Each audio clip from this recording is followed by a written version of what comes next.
Okay, welcome to organic chemistry, the chemistry of carbon. We're going to cover three major things, either in this video or in two videos.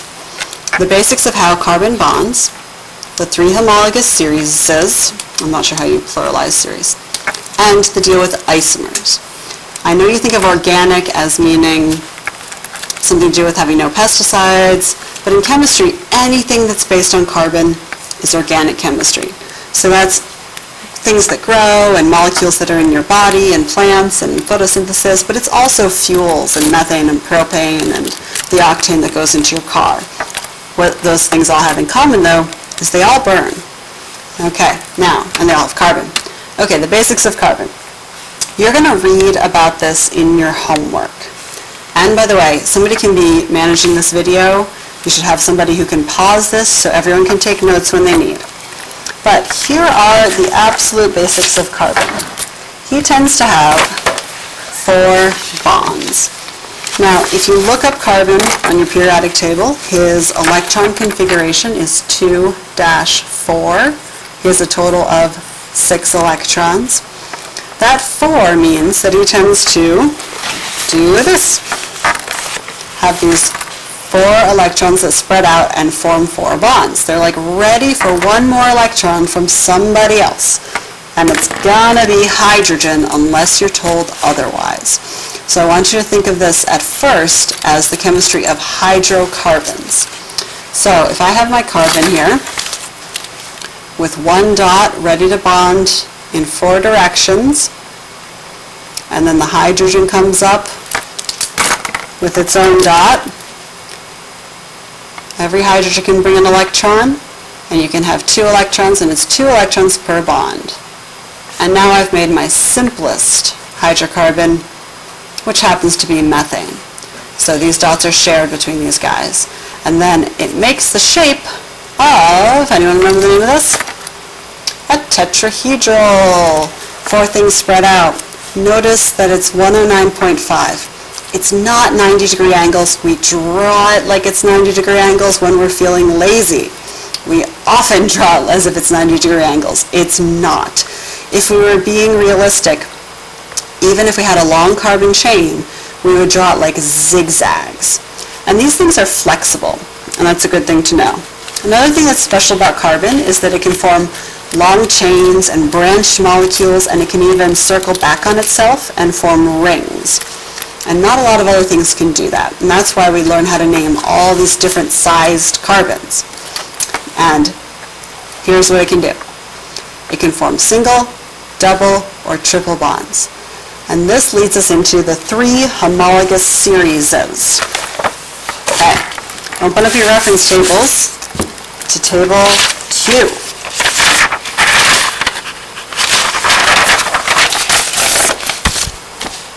Okay. Look, the title of table Q is homologous series of hydrocarbons, and there's 3 of them: alkanes, alkenes, and alkynes. The Y sounds like I. And homologous makes me think that there's something the same about them. I'll zoom out just a little bit. Here we go. And what's the same about them is that all the alkanes have, guess what kind of bonds? Look at the picture. All single bonds. And that is the definition of a saturated hydrocarbon. If it's all single bonds, we call it saturated. Now you did the vocab last night, and you should have used the organic definition of saturated, which would be a hydrocarbon with only single bonds. In the alkenes, I can see this double bond. In the alkynes, I can see a triple bond. So both of these guys are called unsaturated. Now, when we talked about saturated before, with solutes dissolving in solvents, it was about being full of something. A saturated solution was full of solute. You couldn't dissolve any more solute. So, just look at these pictures. What are the alkanes full of? And you can tell from these pictures that it's hydrogens. They're full of hydrogens. And that's because of those 4 bonds that the carbons want to form. And I say many times, if you can count to 4, you can draw hydrocarbons. I know, counting to 4 is really tough, but check it out. Every carbon forms 4 bonds. So if you have a single bond between your carbons, just think that guy needs 4 bonds. He's got 1. So 2, 3, 4. That's how I know he needs 3 hydrogens. Same deal with that guy. If I have a double bond, this guy has 1, 2, 3, 4. I count up to 4. That's how I know he only needs 2 hydrogens. And then finally here with the alkyne, of course, 1, 2, 3, 4. He only needs 1 hydrogen. Now, when you do that, you end up with these different formulas that show the relationship between the number of carbons and the number of hydrogens. So if you have a picture, you can tell whether you have an alkane, alkene, or alkyne. I want to make a very important point though. See this double bond? The alkenes you're going to deal with will only have 1 double bond. Everything else in the molecule will still be single bonds. There are more complicated alkenes that have 2 and 3 double bonds, and they're called dienes and trienes, and we are not going to worry about them. So if you're an alkene, you have 1 double bond for our purposes, and if you're an alkyne, you have 1 triple bond for our purposes, and everything else is single bonds. Saturated fats, by the way, are really bad for you because they have all these single bonds. It makes the molecules very flexible, and then they can knot up and get all clotted in your veins and arteries. The alkenes and the alkynes, you can tell they're sort of straighter molecules, especially the alkynes. It creates this straight part of the molecule right here because the hydrogen is straight across from that triple bond. And if this were more carbons, it would be straight across. And so this could more easily flow straight through your veins. Okay, so check out the mathematical relationships here. I said if you have a picture, you can tell whether you have an alkane, alkene, or alkyne. Just look at the types of bonds. But if you have the formula, you can also tell. Because however many carbons you have, N is the number of carbon atoms. If you take that number of carbons, double it and add 2, and you have that many hydrogens, you're an alkane. If the relationship between the carbons and hydrogens is a little bit different, if you have double the number of hydrogens as carbons, you're an alkene. And if you have 2 less hydrogens than that, you're an alkyne. So you can take a formula and compare it to these 3, and that will also help you figure out whether you have an alkane, alkene, or alkyne. Okay, now I'm going to draw one of these. We're going to draw every version of it, and then we're going to name it.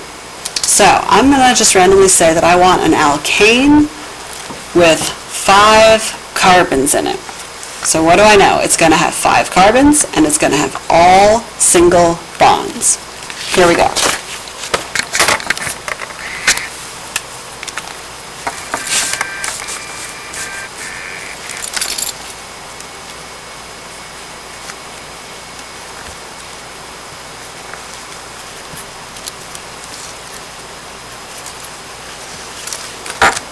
Okay, we're going to start with what we call the structural formula.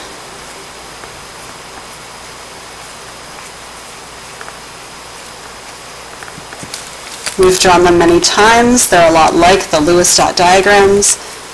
They really show the structure of it. Okay, I know I need 5 carbons. So I go 1, 2, 3, 4, 5.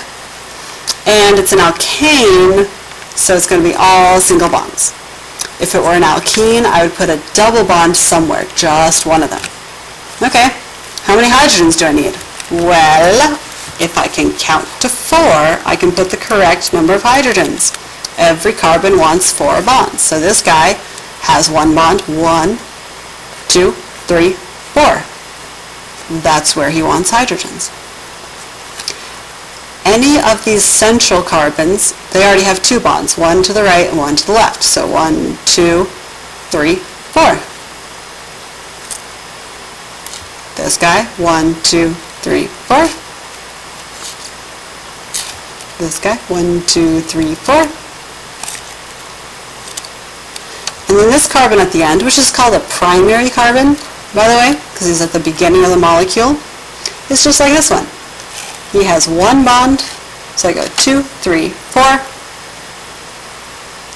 and there he is.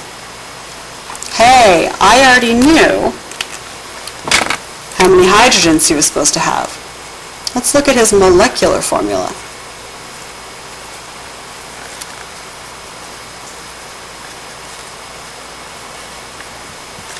Okay, the molecular formula is just the bare bones. What do you got? Okay, C5H, count it up, it should be 12. Now compare that to what it says on table Q. CnH2n plus 2. I chose this one because I said it's an alkane. That guy.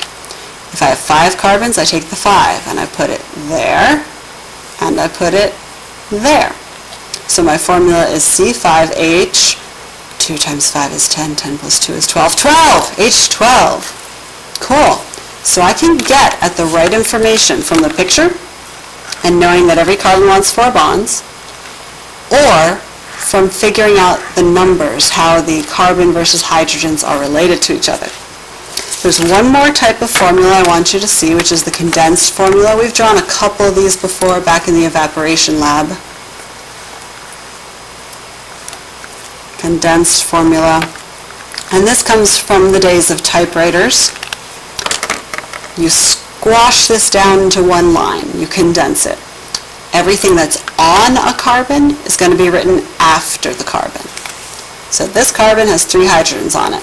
So I write CH3. And this is CH2, CH2, CH2, CH3.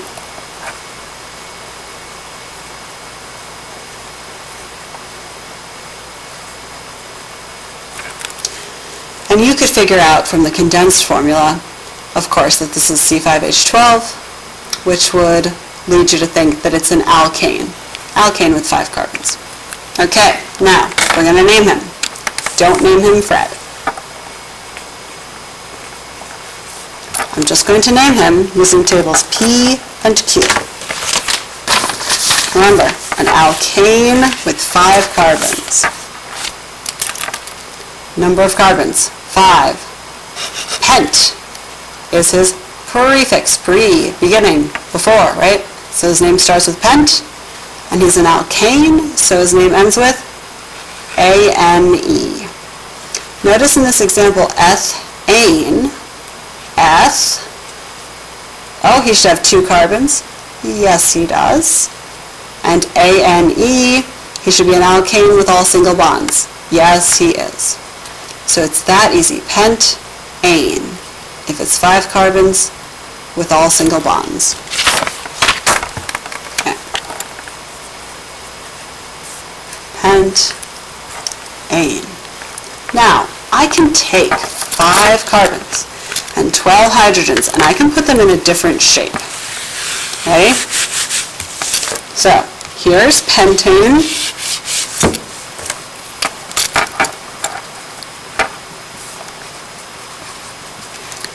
And now I'm going to draw an isomer of pentane.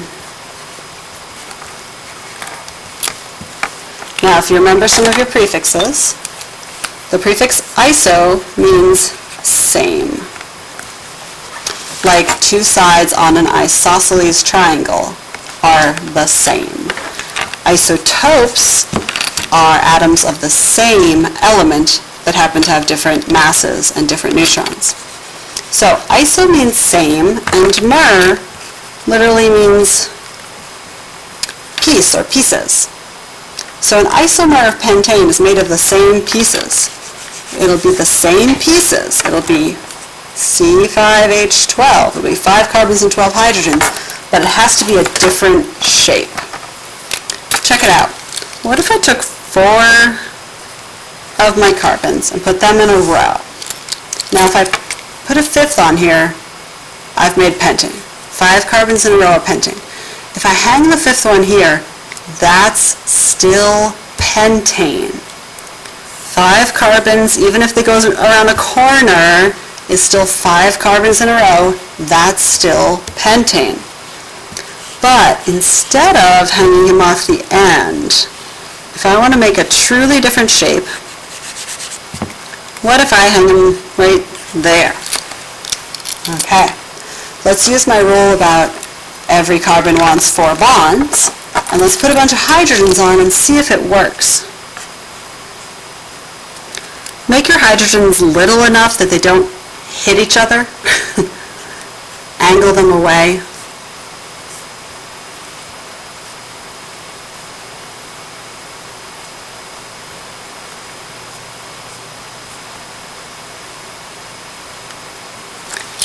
Okay, count and make sure that's right, that every carbon has 4 bonds, and now count the total number of hydrogens. Let's see, 1, 2, 3, 4, 5, 6, 7, 9, 10, 11, 12. I think I have 12 hydrogens and 5 carbons. It's made of all the same pieces, but it's a different shape. This guy is going to have different physical and chemical properties. Maybe only slightly different, but they will be different. And this is not pentane. I'm going to show you what his name is. It's a tiny little glimpse into how we're going to name things with branches. First, I name the main molecule, and then I'm going to put the name of the branch before it. So this is my main molecule.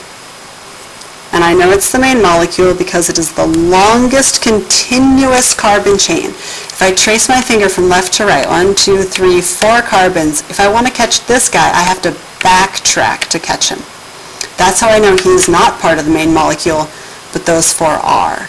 These 4, they could be zigzag, they could go around a corner, but 1, 2, 3, 4, and I have to backtrack to get to him. That means he is the branch. Okay, here's how it goes. The main molecule will go here, and we know how to do that.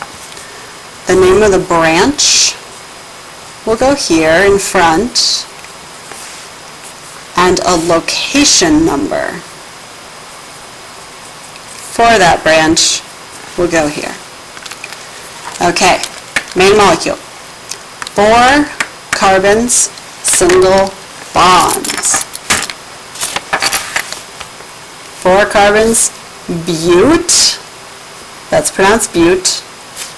4 carbons is butane for single bonds.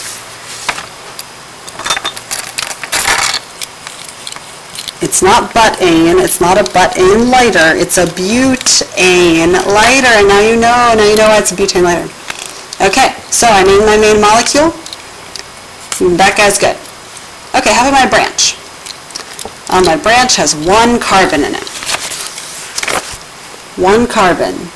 Meth. Now for just a carbon it'd be methane. But with the branch, it ends with YL. It always ends with YL.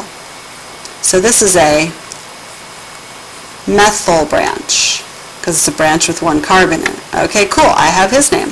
Cool. Now I need a location number for the branch to tell me where on the main molecule the branch is. There is a rule for the location number.